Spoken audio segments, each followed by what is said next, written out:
человека поздравляю. Желаю вам счастья, здоровья, радости и успехов. Чтобы на вашем лице было всегда улыбка. Спасибо, моя. Спасибо вам. Поздравляю, желаю вам счастья, здоровья, радости и побольше улыбок. Днем рождения. Спасибо большое. Это вам.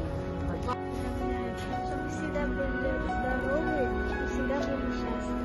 Спасибо большое. Спасибо. Желаем счастья, здоровья, чтобы вы не болели, чтобы у вас было вечное счастье, чтобы у вас всегда были силы для новых дел. Да, спасибо. С Днем пожилого человека. Это вам. Спасибо.